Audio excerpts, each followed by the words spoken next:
पहला सवाल यही है कि भारत जोड़ो यात्रा के दौरान हमने देखा कि अ, भारत की जनता न केवल जीवित है, बल्कि सक्रिय है। अगर कोई उसके पास जाता है, तो वो बढ़कर हाथ भी बढ़ाती है। ये एहसास लोगों को हुआ था। लेकिन एक यात्रा के बाद एक बड़ा लंबा गैप और अब फिर दूसरी यात्रा। आपको क्या लग रहा है, वही गर्मजोशी इस बार मिल पाएगी इस यात्रा को? अब मुकेश जी, एक ग्रीक कहावत है, you cannot step in the same river again. एक नदी में आप दो बार पानी पाँव नहीं रख सकते, क्योंकि जब तक आप दूसरी बार दूसरा पाँव अपना रखते हैं, तब तक प्रवाह बदल चुका होता है, तब तक पानी बदल गया होता है। तो कोई भी यात्रा, ये जो भारत न्याय यात्रा जिसकी घोषणा हुई है, ये पिछली यात्रा की पुनरावृत्ति ना हो सकती है, ना होनी चाहिए। क्योंकि संदर्भ बदल गया है, राजनीति के मायने बदल गए हैं, अपेक्षाएं बदल गई हैं, आकांक्षाएं बदल गई हैं।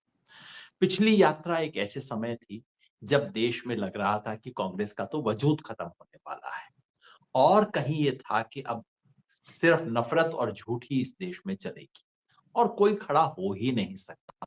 और कांग्रेस में कौन था वो उसका नेता, अब तो यहां भी याद। उसमें भारत जोड़ो यात्रा ने देश को एक उम्मीद दी, देश को एक कांग्रेस के कार्यकर्ता को अपने ही नेतृत्व में आस्था दी, राहुल गांधी के व्यक्तित्व का मूल्यांकन, उनकी छवि बदली, और उससे कुछ जगह पे कांग्रेस को चुनावी फायदा ले सकने की स्थिति हुई। कई जगह पे कांग्रेस उसका चुनावी फायदा नहीं उठा सकी, लेकिन वो महत्वपूर्ण नहीं था। इस देश में मोहब्बत शब्द का जिक्र सार्वजनिक मंच से हुआ एक ऐसे जमाने में जहां बुलडोजर के अलावा कोई शब्द इस्तेमाल नहीं होते, वो उसकी थी। आज संदर्भ बदल गया है, जैसा आपने अपने शुरुआती वक्तव्य में कहा। आज चुनौती है 2024 की। 2023 के चुनाव परिणाम जो आए हैं, खास तौर पे छत्तीसगढ़, राजस्थान, मध्य प्रदेश के, उसके आंकड़े जो भी हों, प्रतिशत जो भी हो, सच ये है कि विपक्ष को और कांग्रेस को धक्का लगा और उनके कार्यकर्ता का मनोबल टूटा है। उस मनोबल को दोबारा जोड़ने की जरूरत है, और ये सिर्फ छत्तीसगढ़, राजस्थान, मध्य प्रदेश में नहीं, ये मणिपुर में भी है, महाराष्ट्र में भी है, सब तरफ टूटे हुए मनोबल को जोड़ने की चुनौती। दूसरा, इंडिया नामक गठबंधन बन तो गया है, लेकिन वो जमा है या नहीं, और लोगों को भरोसा दिलाने की कि भाई ये टिका रहेगा, कुछ करने को है, देश के सामने कुछ रख सकते हैं, ये दिखाने की चुनौती। और तीसरा, 22 जनवरी को अयोध्या में मंदिर के श्री गणेश के अवसर पर, मूर्ति प्रतिष्ठा के अवसर पे, जो पूरे देश में राम की आड़ में जो एक तरह का उन्माद फैलाया जाएगा, जो कुछ होगा उसका, जैसा आपने भी इशारा किया, इसका ना आस्था से कोई मतलब होगा, ना मर्यादा से कोई मतलब होगा। वो सीधे सीधे एक राजनीतिक तिकड़म और उस बहाने उन्माद फैलाने, वोट बटोरने और वोट वसूलने का खेल खेला जाएगा। उसकी काट करना तीसरी चुनौती है। ये जो नई यात्रा है, किस मायने में पिछली यात्रा से अलग होगी, उसके कुछ संकेत तो आज हमें मिले हैं जो प्रेस कॉन्फ्रेंस हुई है। पहला तो ये कि ये पूर्व से पश्चिम की यात्रा है, मणिपुर से शुरू हो रही है। मैं इसे महत्वपूर्ण मानता हूं, क्योंकि इस देश की मुख्य धारा में मणिपुर का नाम लेते लोगों की जीभ अटकने लगी है, कोई बोलने को तैयार नहीं। और अगर इस देश का नेशनल मीडिया एक दिन के लिए भी मणिपुर में पहुंचता है, सिर्फ इसलिए कि वहां यात्रा का आगाज हो रहा है, तो ये अपने आप में मलहम लगाने वाला काम होगा। तो पहला तो बदलाव ये है कि पश्चिम, पूर्व से पश्चिम। दूसरा, ये पदयात्रा नहीं होगी, हो सकती भी नहीं है। 6000 किलोमीटर की जो यात्रा है, ये मुख्यतः एक तरह से मैं समझता हूँ एक्सटेंडेड रोड शो नुमा सी चीज होगी। इसमें कोई सैकड़ों हजारों यात्री नहीं होंगे साथ में, या राहुल गांधी होंगे, मुख्य नेता होंगे और स्थानीय लोग होंगे जिनसे वो संपर्क करेंगे। वो एक बदलाव है।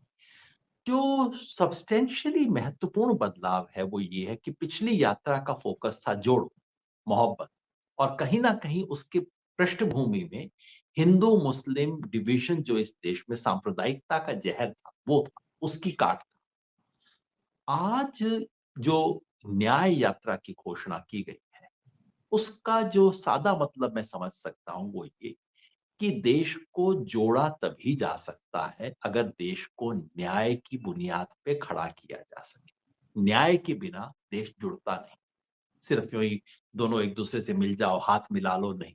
जब तक समता और न्याय नहीं होता तब तक बंधुत्व नहीं हो सकता। बंधुत्व के लिए न्याय आवश्यक है। न्याय का क्या अर्थ होगा? आज की बातचीत में सामाजिक, आर्थिक और राजनीतिक न्याय की बात की गई, जो कि सीधे-सीधे संविधान की शब्दावली है वो लेके। लेकिन कई सवाल हैं जिसका अभी हमें उत्तर नहीं मिला है। वो हमें जानना होगा कि इस न्याय में इस देश के किसान के लिए क्या है, गरीब के लिए क्या है, युवा के लिए क्या है, महिला के लिए क्या है, एससी, एसटी, ओबीसी वंचित तबकों के लिए क्या है? इन सब प्रश्नों का अभी हमें उत्तर नहीं मिला है। लेकिन एक बात साफ है कि ये यात्रा एक तरह से 2024 के चुनाव की पृष्ठभूमि का काम करेगी और ये यात्रा जन जागरण का काम करेगी। सवाल ये है कि क्या ये बहुत देरी से हो रहा है? सवाल ये है कि क्या ये उस तरह की ऊर्जा पैदा कर पाएगी जिसकी आवश्यकता है? क्या उस उन्माद का मुकाबला कर पाएगी जो कि बीजेपी करने की तैयारी में है? इस सब का भी उत्तर नहीं दिया जा सकता, लेकिन मुझे एक बात की तसल्ली हुई आज सुबह की घोषणा से कि चलिए कुछ हो रहा है।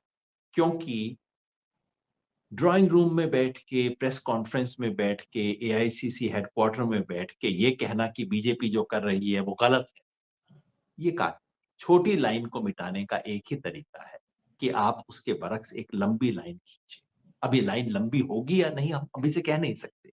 लेकिन चलिए लाइन खींचने की शुरुआत तो हुई और एक बात ये भी तय है कि राहुल गांधी चुनाव की तैयारी के 3 महीने में दिल्ली के हॉल में बैठते हुए लोगों से हाथ मिला रहे हैं और कांग्रेस के नेताओं से बैठक कर रहे हैं, उससे 100 गुना बेहतर है कि वो जनता के बीच में है। तो जब-जब कोई बड़ा संकट आता है, तो हर बड़े नेता को उस वक़्त जनता के बीच में जाना चाहिए। कांग्रेस ने इसकी घोषणा की है, ये अपने आप में संतोष का विषय है, लेकिन इससे क्या कुछ हासिल हो जाएगा, अभी से हम आश्वस्त नहीं हो सकते। सत्य हिंदी का ऐप डाउनलोड करें गूगल प्ले स्टोर पर।